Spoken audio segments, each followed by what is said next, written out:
Hello everyone, and welcome to my Y&R Homies channel. I hope everyone is having a wonderful day. Before we begin, please hit the subscribe button and give this video a thumbs up. Holden begs Audra to meet with him before he departs, while Lily calls a truce with Victor.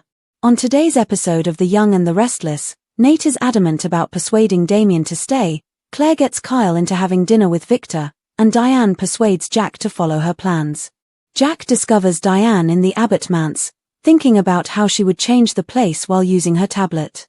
When he learns that Moroccan poufs and floor cushions are being used, he becomes concerned. He believes she's attempting to elicit a response from him. Are they really that far apart on this? His wife says. Jack tries his hardest to grin. Diane adds that he shouldn't take these recommendations too seriously. Before any decisions were taken, he hoped to at least receive some design plans. That will have to wait till he is less reluctant to change, in her opinion. He becomes defensive and maintains that the location already has a certain allure. She quips, yes, it has, for decades. She threatens to become avocado green, and he worries that she could go minimalist. If he believed in her, it would mean a lot to her. He won't be let down, she assures him. Jack acknowledges after considerable build-up that he has only been putting her to the test. He wants to give the old girl some new life by making modifications that will benefit all the generations who live there, aside from the avocado green. He enjoys it when she claims it will be all fine-tuning and adjustments. When she says it's time to pack, he's shocked. Jack thinks she's playing tricks on him once more, but she tells him they have to prepare for their trip while the home is being cleaned. He recommends that they visit Italy in the summer. His wife tells him that everything is on its way and that the design is complete. She brings him upstairs to pack after telling him its speed and efficiency, even if it feels like a scam to him. Kyle goes to Chancellor Park to join Claire on the lookout. He infers right away from her behavior that she is angry and believes it has to do with her decision to cancel supper. She is concerned, but not precisely upset. She believes Harrison to be the sweetest, therefore it's not due of him. And it has nothing to do with Summer's presence. It's because he texted her, if you insist, in response to her request to reschedule. She doesn't trust Kyle when he says he was kidding. She wants to tell others about how much fun they are having together. He clarifies that while he doesn't dislike the prospect of having dinner with her grandfather, he believes it will be pointless. No matter how many meals they share, he will always be Jack's son.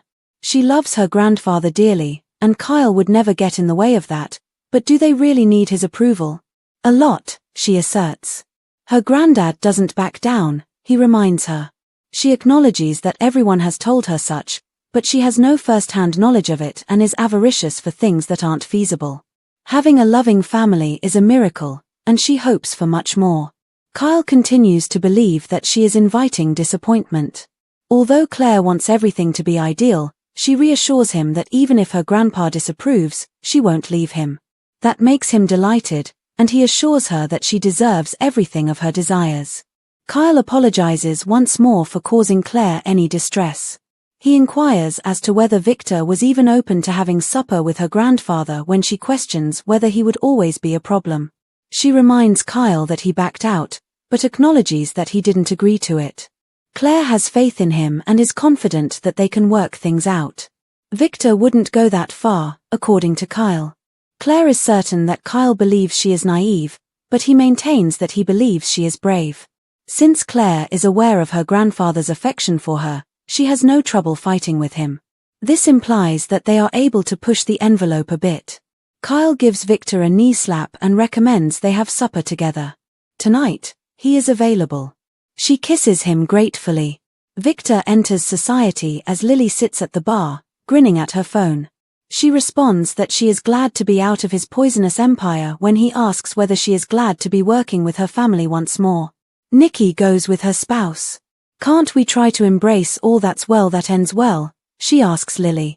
Lily informs them that she enjoys working with her family because they treat her with integrity and decency. She cannot forgive Nikki for using her, regardless of her justifications. Nikki admits she would have loved to have stayed at Chancellor and that her apologies were real when Victor leaves for a table.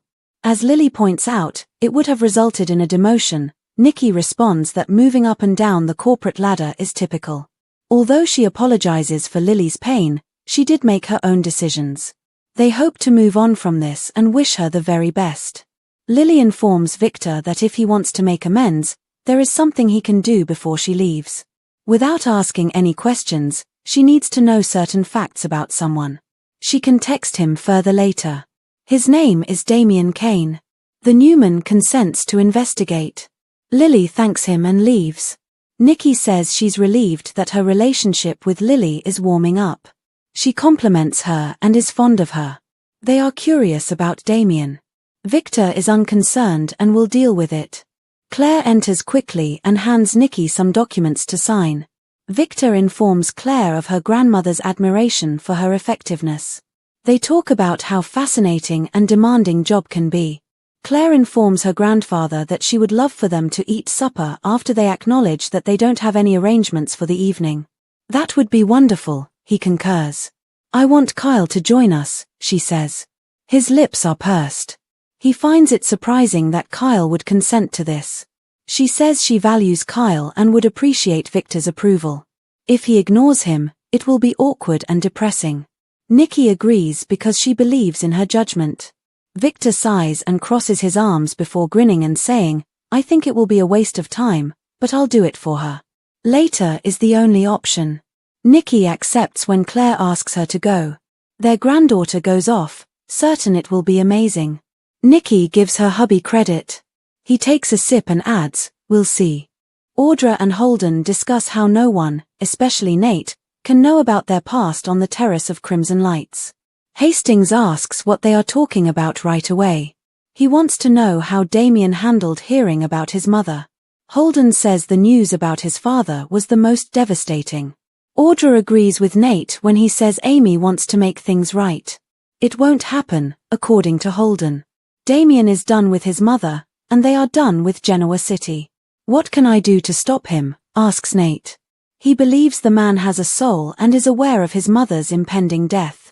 Holden acknowledges that although Amy seems like a nice person, he won't bother his friend because this is not his life. He reiterates that they should forget this since he and Damien are departing in a few hours. Nate declares that this cannot be the family's fate once Holden leaves. He can only do so much, Audra tells him, and he cannot know about family history. The facts are in Damien's possession. They have no idea why he stopped communicating with his mother. If Amy is able to receive forgiveness, Nate is aware that she needs it. Not all endings are happy ones, Audra replies, taking his hand. All they can do is try their hardest. More suffering could result if he persists and Amy becomes optimistic. Nate notices a difference in Audra and questions whether Holden's words caused her to reconsider. He didn't say much, she says, reminding Nate that although he is Damien's blood, they are strangers. Nate phones Damien and leaves a voicemail, pleading for another chance to persuade him to remain, since this isn't good enough. Audra worries as she listens. Then anything can happen, she replies, referring to Nate's statement that if he can just convince those two men to stay. Diane reiterates that they must move aside as her crew performs their magic as Jack and Diane carry their bags down the stairs back to the Abbott manse.